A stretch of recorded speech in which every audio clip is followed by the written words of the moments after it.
Good morning Jaipur. आज social media में, Google में, मीडिया वालों ने इतनी अवेयरनेस क्रिएट कर दी है कि हमको शर्म नहीं आती है एक्सेप्ट करने में अगर हमारे परिवार में दादाजी को या बड़े पापा को अल्जाइमर्स या डिमेंशिया की तकलीफ है।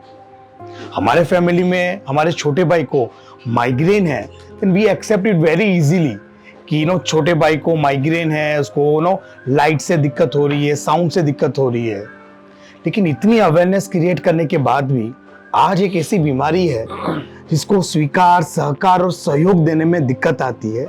उस बीमारी का नाम है मिर्गी, एपिलेप्सी, मिर्गी के दौरे। उसी बीमारी को मायाजाल से बाहर निकालने के लिए हमारे साथ है doctor Suneet Shah, leading neurologist from city of Jaipur. Welcome sir. जैसे मैंने स्टार्टिंग में बोला कि सर अवेयरनेस ऑलमोस्ट सारे न्यूरो डिसऑर्डर्स में हो चुकी है और हमने सारे न्यूरो डिसऑर्डर्स का स्वीकार कर लिया है। फिर भी सर ये मिर्गी में तो ऐसा क्या माया जाल है सर, आज भी सर पकड़ में नहीं आ रहा है वो माया जाल, और वो माया जाल को स्वीकार करना और सहकार देने में अभी भी सर क्यों दिक्कत आती है? देखिए, दिक्कत इसलिए आती है कि सैकड़ों सालों से सोसाइटी में जो एक मिथ बना हुआ है कि ये बीमारी कोई ऊपरी देवी प्रकोप टाइप का बीमारी है, इस वजह से ये दिक्कत है। ऑल्दो पिछले कुछ वर्षों में जो एजुकेशन और अवेयरनेस इम्प्रूव हुआ है, उससे लोगों के मन में भ्रांतियाँ काफ़ी हद तक दूर हुई है। और मैं अपना एक्सपीरियंस में देखता हूँ, जो 25 साल पहले जब मैंने प्रैक्टिस शुरू करी थी, उस समय जो एक्सेप्टेबिलिटी थी इस बीमारी की, अवेयरनेस थी, और आज देखते हैं तो लॉट ऑफ चेंज हुआ है, काफ़ी चेंज हुआ है उसमें। लोगों में अवेयरनेस भी बढ़ी है। पहले जहाँ लोग इवन शहर में, जयपुर जैसे शहर में लोग आके बताते नहीं थे कि हमारे को ये बीमारी है, छिपाते थे। अब एटलीस्ट जयपुर में काफ़ी हद तक लोग 100% तो मैं अभी भी नहीं कहूँगा कि लोग इसको एक्सेप्ट करते हैं, लेकिन शहर के साथ साथ गाँव में थोड़ा कम अवेयरनेस है अभी। अवेयरनेस के अलावा एक्सेप्टेबिलिटी कम है। लोगों को अब ये तो पता है सोशल मीडिया से, टीवी से, प्रिंट मीडिया से कि भाई हमारे बच्चे को मिर्गी बीमारी है, लेकिन फिर भी वो खुलकर सामने आकर के इलाज नहीं कराना चाहते। ये समस्या तो है अभी भी। सही बात। Sir, in the last talk we discussed कि बिटिया की सर शादी की एज है एंड अरेंज मैरिज की मीटिंग्स के दौरान बिटिया के फादर को एक्सेप्ट कर लेना चाहिए। But from common man's angle sir, आज हमारा हम टॉक शो आगे बढ़ा है सर। आम जनता संदीप साहब के डॉक्टर है, सुनीत भाई या एनी डॉक्टर सर, वो तो उन्हीं की फेवर करेंगे। उन्होंने पहले से बता दिया होगा कि मेरे होने वाले समधी आ रहे हैं, हमारी बिटिया के बारे में थोड़ा खुलकर मत बताना। Common man thinks sir this way. Sir, इसका सचोट उपाय क्या होगा सर? देखिए, ये आपकी बात एकदम ठीक है कि सामने वाली पार्टी के दिमाग में हमेशा ये रहेगा कि इन्होंने जो डॉक्टर सजेस्ट किया है, हो सकता है इन्होंने पहले से डॉक्टर को बोल रखा हो, या इनका डॉक्टर है तो इनके हिसाब से बात करेगा। तो हम कभी भी पेशेंट को ये नहीं बोलते कि आप सामने वाले को हम ही से लाके मिलाओ। हम हमेशा उन्हें ये कहते हैं कि आप हमारे पास लेके आओ तो हम बताएंगे उसको, या आप कोई भी दूसरे न्यूरोलॉजिस्ट के पास लेके जाओ। सही बात है। आई ऑलवेज स्ट्रेस कि न्यूरोलॉजिस्ट के पास लेके जाओ, और मुझे पूरा यकीन है कि वो किसी भी न्यूरोलॉजिस्ट के पास जाएंगे तो वो एक अनबायस्ड ओपिनियन देंगे अपना। सही बात है। सही सलाह देंगे। Sir, when it comes to मिर्गी और एपिलेप्सी सर, एक दूसरी सर हमारे सोसाइटी में सर भ्रांति है कि इट इज़ हाईली कॉन्टेजियस, कि हम किसी बिटिया को हमारे परिवार में लेकर आएंगे तो हो सकता है कि उसके साथ रहते रहते सास ससुर को भी सर मिर्गी कॉन्टेजियस हो सकती है। सर, क्या कर मिर्गी वाकई में कॉन्टेजियस डिसऑर्डर है? नहीं, मिर्गी बिल्कुल भी कंटेजियस डिसऑर्डर नहीं है, और ये कोई छुआछूत से या टच करने से या साथ में रहने से नहीं होती। ये बहुत क्लियर है। और सास ससुर में जाने का तो कोई क्वेश्चन नहीं पैदा होता है। सही बात है सर। हाँ, जेनेटिकली 5-7% चांस होता है कि नेक्स्ट जनरेशन में जाए, वो भी 5 to 7%, बहुत हाई चांस नहीं होता। तो कंटेजियस नहीं है ये बिल्कुल। सर, मिर्गी एंड मदरहुड सर, 3 सिनेरियो लेते हैं सर एपिलेप्सी एंड मदरहुड के।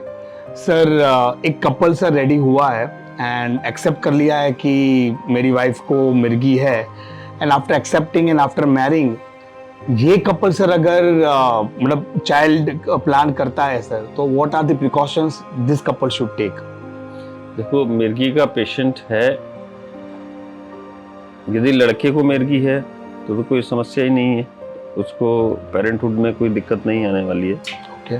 और लड़की को मिर्गी है तो क्योंकि प्रेगनेंसी लड़की के थ्रू होती है, तो उस केस में ज़रूर कुछ प्रिकॉशंस रखने की ज़रूरत होती है। सबसे बड़ी बात समझने की ये है कि यदि लड़की को मिर्गी के दौरे आते हैं और वो प्रेग्नेंट हो जाती है, तो उसको अपनी दवाई बंद करने की आवश्यकता नहीं है। ओके।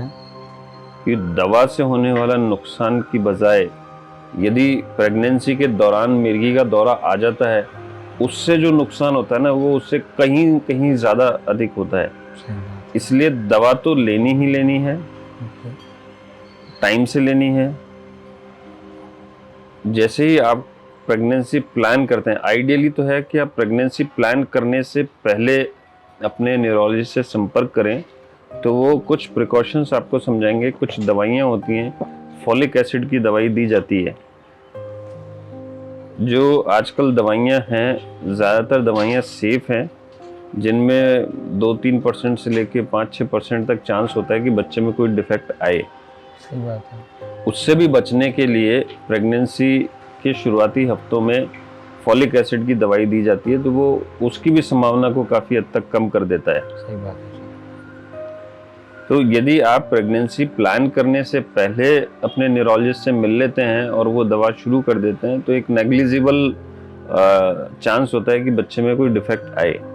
जनरली होता है कि अपने को प्रेगनेंसी मालूम होने के बाद में अपन डॉक्टर के पास जाते हैं, तब तक 4 से 6 हफ्ते का टाइम निकल चुका होता है। सही बात है। तो उसमें 1-2%, 4% चांस होता है। दूसरी चीज़ होती है कि कुछ प्रेगनेंसी में जो बॉडी में हार्मोनल चेंजेस होते हैं, उसकी वजह से कई मिर्गी की दवाइयाँ होती हैं जिनका ब्लड सीरम लेवल कम भी हो सकता है, ज़्यादा भी हो सकता है। सही बात है। तो डिपेंडिंग ऑन दैट, जो आपका न्यूरोलॉजिस्ट है वो आपकी दवा की डोज को एडजस्ट करेगा। सर इसी में सर एक दूसरा सिनेरियो कि couple was very happy and both were very healthy, sir pregnancy plan कर ली एंड 3rd या 4th मंथ में सर अचानक सर मिर्गी के दौरे शुरू हुए, तो प्रायर सर लड़की की हिस्ट्री नहीं है, 9 महीने में sir no she is detected with some epileptic seizures, तब क्या किया जा सकता है सर? जैसे नॉर्मल कोई भी दूसरा एपिलेप्सी का पेशेंट है, उसी तरह से उसका इलाज होगा। सबसे पहली चीज़ ये देखने की होगी कि ये दौरा आया क्यों है। यदि हम कोई उसकी इटियोलॉजी को प्रूव कर सकते हैं कि किस कारण से आया है, तो डिपेंड करता है उसकी इटियोलॉजी के हिसाब से दवाई शुरू होगी।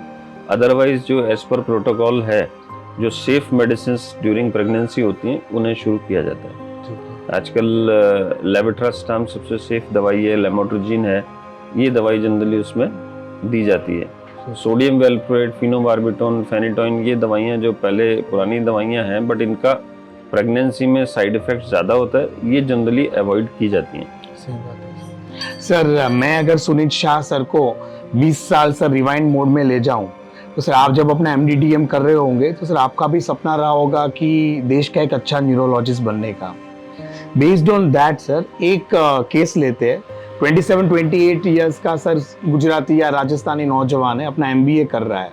जैसे आपका सपना था 20 ईयर्स बैक एक अच्छा न्यूरोलॉजिस्ट बनना, इसका सपना है सर एक अच्छी कंपनी में सर नो अच्छी जॉब करना। अचानक से सर मिर्गी का अटैक, अचानक होने वाला ये मिर्गी का अटैक और उसका सपना अच्छा CEO बनने का, सर कोई तालमेल बैठता है सर वहाँ पे? ये मुझे नहीं लगता कि मिर्गी के दौरे की वजह से उसको कोई कंपनी का CEO बनने में या कोई बड़ा काम करने में कोई अड़चन आने वाली है। हाँ, मिर्गी का दौरा किस कारण से है, कोई ब्रेन में कोई परमानेंट विकार है, या मेंटली रिटार्डेड पेशेंट्स हैं, या चाइल्डहुड एपिलेप्सी है जिसमें ब्रेन का डेवलपमेंट कम है, उन पेशेंट्स को ज़रूर आगे बढ़ने में दिक्कत आती है। सही बात लेकिन यदि पेशेंट न्यूरोलॉजिकली नॉर्मल है, कोई मेंटल सबनॉर्मेलिटी नहीं है, तो वो कोई भी काम कर सकता है। ठीक है सर। कोई भी कंपनी में CEO बन सकता है, मालिक बन सकता है। और ऐसे बतेरे एग्जाम्पल्स हैं जहाँ मिर्गी के मरीजों ने बड़े बड़े काम किए हैं। सही बात है सर। इंटेलेक्चुअल एबिलिटी की लिएंडर पेस का एग्जांपल ले सकते हैं। हाँ सर। टेनिस खिलाड़ी हैं, उनको टेनिस कोर्ट पर एक बार फिट्स का अटैक आ गया था। उन्होंने ट्रीटमेंट लिया और उसके बाद में भी कई सालों तक वो खेलते रहे हैं। तो ऐसे बहुत से एग्जांपल्स हैं। ओके सर, इंटेलेक्चुअल एबिलिटी की बात सर हम कर रहे हैं सर, क्या मिर्गी के पेशेंट सर इंटेलेक्चुअली थोड़े वीक कहे जा सकते हैं सर? 2-5% संभावना होती है मिर्गी की, वो भी जनरली उन पेशेंट्स में जिनमें दौरे फ्रीक्वेंटली आते रहे हैं। ओके। काफ़ी हद तक पेशेंट्स ऐसे होते हैं जिनको एक बार या 2 बार दौरा आया है और उन्हें फर्स्ट टाइम अटैक आया, उसी के बाद से डॉक्टर को कंसल्ट करके दवाई शुरू कर दी है। तो जनरली उनमें इस तरह की दिक्कत नहीं आती। लेकिन कुछ दवाइयाँ ऐसी हैं जिनकी वजह से हल्का फुल्का मेंटल सबनॉर्मेलिटी हो सकती है, थोड़ा सा कॉग्निटिव पार्ट कह लो या इंटेलेक्चुअल पार्ट कह लो, उसमें थोड़ा बहुत फर्क आ सकता है। सर हम सबसे भौतिकवाद के पीछे सर दौड़ रहे हैं एंड हर एक का सर एक ड्रीम होता है कि पहली जॉब, 2-5 महीने की सैलरी में से बचत, छोटा सा डाउन पेमेंट, पहली कार। अगर सर तब तक शादी हो गई है तो बाजू वाली सीट में वाइफ, शादी नहीं हुई है तो पुरानी सर कॉलेज की गर्लफ्रेंड। लेकिन सर लॉन्ग ड्राइव और सेल्फ ड्राइव में जाना हर एक का सपना है सर। अचानक से सर मिर्गी का दौरा, ये अचानक होने वाला मिर्गी का दौरा और लॉन्ग ड्राइव वाला सपना, सर कोई तालमेल बैठता है सर वहाँ पे? जी बिल्कुल बैठता है। इसमें बहुत थोड़ा सा चेंज करना है, सीट इधर से इधर करनी है। सर कि गर्लफ्रेंड को भी सर ड्राइविंग नहीं आता है तो सिखा दो। बहुत बढ़िया सर। देखिए, समस्या किसी की भी जिंदगी में किसी भी तरह की आ सकती है, लेकिन हर समस्या का एक समाधान होता है। आपका सपना है लॉन्ग ड्राइव पर जाना, घूमने जाना, ड्राइविंग कोई भी कर रहा हो, सही बात है। जैसे आज मैं अपनी बात करता हूँ, मुझे ड्राइविंग बहुत पसंद है, लेकिन अब मैं जब भी लॉन्ग ड्राइव पे जाता हूँ जनरली मैं अपना ड्राइवर साथ लेकर के जाता हूँ, क्योंकि आज की तारीख में मेरे पास सबसे ज़्यादा शॉर्टेज है तो वो है टाइम की। ओके। तो जब मैं बैक सीट पे बैठा होता हूँ तो मोबाइल पे अपना कोई भी जर्नल पढ़ना है, कोई भी लेटेस्ट अपडेट पढ़ना है, तो यदि 4-6 घंटे की जर्नी है तो वो मैं बड़ी आसानी से कर सकता हूँ। या अपने कोई पुराने फ्रेंड से बात करना है, व्हाट्सएप चैट करना है, कुछ हॉस्पिटल से मेरे पेशेंट्स की रिपोर्ट्स वगैरह आती रहती हैं तो उनको जवाब देना है, वो काम मैं पीछे बैठ के कर सकता हूँ। तो मैं लॉन्ग ड्राइव भी एंजॉय करता हूँ और साथ के साथ मेरी वर्किंग भी चलती रहती है। तो आप लॉन्ग ड्राइव पे जाना इज नॉट ए प्रॉब्लम, सिर्फ आपको सीट एक्सचेंज करनी है। Well said. और आज की तारीख में मोस्टली लड़कियां वेल एजुकेटेड होती हैं, दे ऑल नो ड्राइविंग। ये बहुत प्लस पॉइंट है। आजकल लड़कियां कंधे से कंधा मिला करके काम कर रही है, फौज में जा रही है, जो चीज़ें हम कभी सोच नहीं सकते थे। जहाँ लड़कों को भी भेजने में डर लगता था, वहाँ आजकल स्क्वाड्रन लीडर इस देश की लड़कियां बन रही हैं। सही बात है सर। अंतरिक्ष में जा रही है, सब जगह। तो क्या काम है वो नहीं कर सकती। So driving is a very small thing. तो हमारी जयपुर की जनता, word of caution from doctor Suneet Shah, when it comes to driving and epilepsy, stay cautious, consult your neurologist. If and only if he gives a green signal, then only go ahead. Sunit Shah साहब, छोटी सी मुलाकात, लेकिन sir ये माध्यम से sir हम धीरे धीरे लेकिन श्योरली मिर्गी का स्वीकार, सहकार और सहयोग देने में सर हम आगे बढ़ रहे हैं। सर वो दिन दूर नहीं है कि जब मिर्गी वाला पेशेंट भी एक नॉर्मल लाइफ खुल के जी पाएगा। सर आपका बहुत बहुत धन्यवाद। Thank you.